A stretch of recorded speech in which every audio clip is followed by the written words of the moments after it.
I am Chinese and I am a product of the one child policy. Growing up not knowing my culture, not growing up in the Chinese culture and learning about traditional Chinese medicine, I really as an adult wanted to dive deep into all of that information. And that really stemmed from God's healing hand because I realized while there was a lot of healing within traditional Chinese medicine and a lot of good information, it was also based off of a secular approach because they don't believe in God. It is actually illegal to be a Christian in China. Welcome to the God's Healing Hand podcast. I'm your host, Sarah Borgeson, a wife, mom of two, and homemaker. Join me as we explore faith, recipes, natural living, motherhood, and practical homemaking skills. My hope is that each conversation leaves you feeling encouraged and inspired to try something new and create a home you love. I will leave links and resources mentioned in the description below. Now, let's get into the show. Welcome back to God's Healing Hand podcast. I'm Sarah. I'll be your host. And today we are going to be talking a little bit more about my journey into the non-toxic lifestyle and the non-toxic living and why I decided to choose this little life of mine.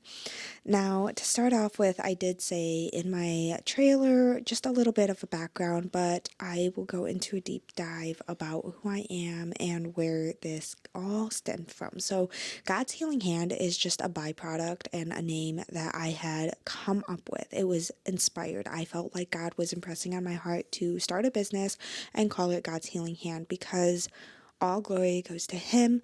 All the healing is because of Him and His saying yes. And I believe that God still heals to this day. He provides doctors and resources, herbs, and He grows the plants and He grows the livestock for us to be able to heal naturally. And while we are tainted with sin, we still have, hope for the future and hope that we can cope on this earth and not be in constant agony and pain.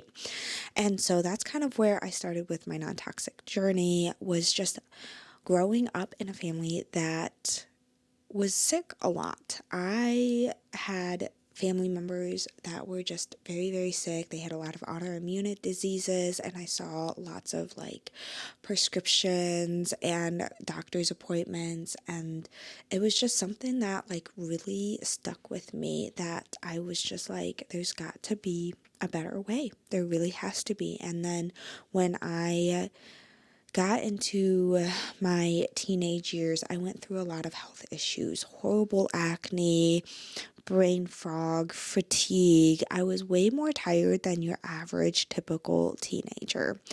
And it really, really confused my mom. There had to be a better way for me to live than the way I was living. And I was getting sick a lot too. Very often. I was going through a lot of stomach issues and I was on antibiotics quite frequently, which absolutely ruined my gut. And so after learning more about natural living, we ended up doing a gluten and dairy-free lifestyle. And let me tell you, the food that I ate when being gluten-free was way better than when I was gluten-free, because you had to be more conscientious, conscious of the food that you put into your body.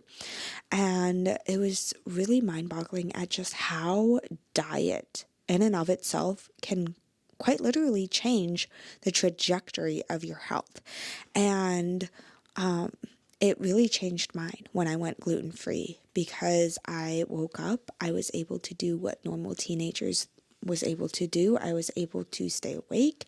I wasn't sleeping. I was way more energetic and I was way more lively. And it's crazy just how much of a diet change can really affect those few pieces.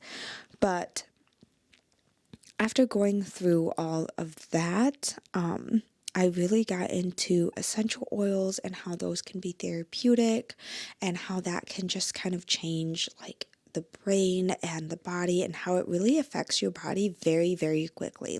It works super, super quick.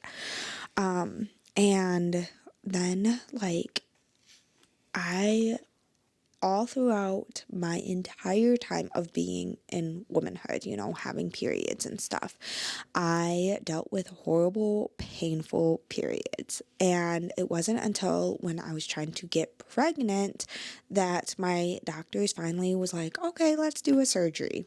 Let's see what's going on. And turns out I had endometriosis. And who knew how long I had that for? Could have gotten that fixed way earlier and not gone through all the pain. But, a lot of doctors don't do anything until you are actually trying to conceive. And I, even after the surgery, and I went through 2 miscarriages, and I'm like, okay, why?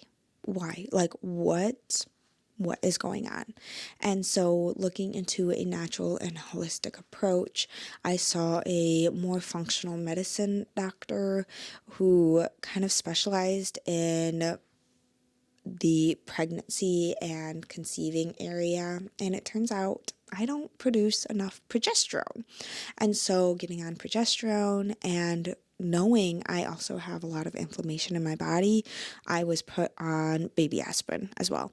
And so that was literally the only way I was able to conceive my children, was to have progesterone and baby aspirin. And while those aren't necessarily all natural, it is kind of natural, I guess. I don't know. Anyway, that was the only way I was able to get pregnant, was because of those tests and because of my natural functional medicine doctor. Really, what stemmed into the inspiration of my journey was because of my background. So, if you didn't know, I am Chinese, and I am a product of the one child policy. And so, if you don't know a little bit about that, in China, back in, I don't even know, 94, 95, anyway, all the way up to like pretty recent, 22 maybe, there was a policy in China where families could only have one child. And as a consequence of that, a lot of babies were put up for adoption, they were abandoned, they were left on the street. And so I was a byproduct of that policy. I was left out in front of the tax collector's gate on one cold winter morning in February, and found and put into the orphanage, and that is where I waited to be adopted. And so growing up not knowing my culture, not growing up in the Chinese culture and learning about traditional Chinese medicine, I really as an adult wanted to dive deep into all of that information. And that really stemmed from God's healing hand, because I realized while there was a lot of healing within traditional Chinese medicine and a lot of good information, it was also based off of a secular approach, because they don't believe in God. It is actually illegal to be a Christian in China.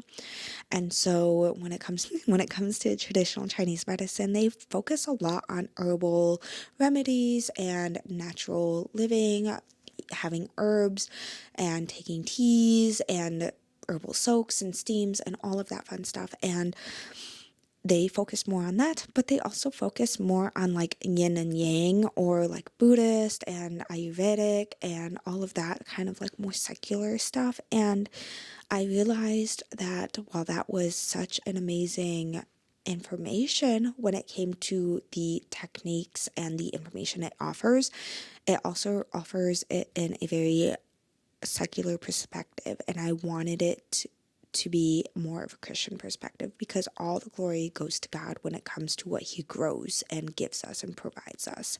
And so as I was learning it, I was like, this is all God. Like all of the methods and techniques, it's all rooting from his glory. So after diving deep into that, I fell in love with traditional Chinese medicine, and I started learning more about it and how I can help and support my body more naturally and holistically. And so if you're looking to start your own natural living journey, I really highly suggest you just start in any way that you can. And it doesn't even have to be an all or nothing. Like, you don't have to go throw out all of your clothes. You don't have to go throw out all of the laundry detergents and food and seasonings and all of that. No.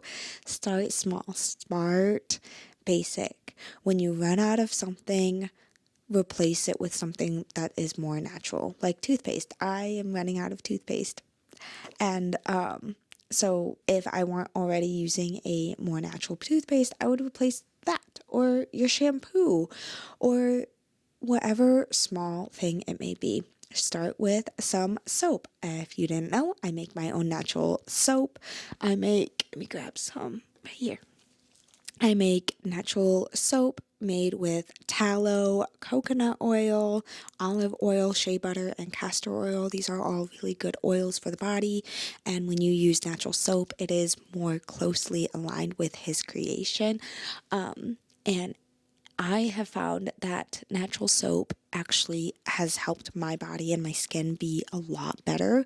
My acne is like almost non-existent when I use my natural soap, as opposed to using the, like, I don't even know what kind of face washes are out on the shelves right now. But that was my first start, was my acne. I started using regular soap, and that had helped my acne so much after years of using crappy soap. So if you need to start small, start small. I have my own business where I sell natural tallow balms and soaps. So if you're looking to start small, there you have it. Anyway, I digress. But that is just a little bit about my journey into natural living and how I started a little bit, because it's not a one size fits all, and that's just kind of how I started into that journey. So anyway, and then so when I went back to China, I was able to attend some friends with their doctor's appointments, and I got to see firsthand how these doctors do medicine, and it was very much just herbal soaks, take these herbal medications, and all of that fun stuff. And really, like, they're like, okay, now you need to avoid this, this, and this in order for your body to heal from this ailment. I remember when I was dealing with some eczema, and I was taken to the pharmacy with a friend who was helping me and doing all of the translating. And I was dealing with this like patch of eczema, and they had given me a cream to help it. I think it was a steroid cream actually, but they gave it to me and it helped. And they had said to avoid all of these foods to help it. I did not avoid it because I didn't really understand what they were talking about, and the translator didn't really go deeper into it, but they do a lot of like avoiding different foods and stuff like that. That is a little bit of my journey into non-toxic living. And if you made it through this choppy podcast, thank you so much for listening and supporting. It really does mean a lot to me. I truly appreciate it. Until the next podcast, I'll see you later. Bye. Thanks so much for listening to the God's Healing Hand podcast. If you enjoyed today's episode, I'd love it if you left a review or comment on the platform you're listening on. And if someone came to mind while you were listening, definitely send this episode their way. Thanks so much for supporting the show, and for more content like this, be sure to follow God's Healing Hand on all of my social media platforms. All of the links and resources I mentioned in today's episode can be found in the description below.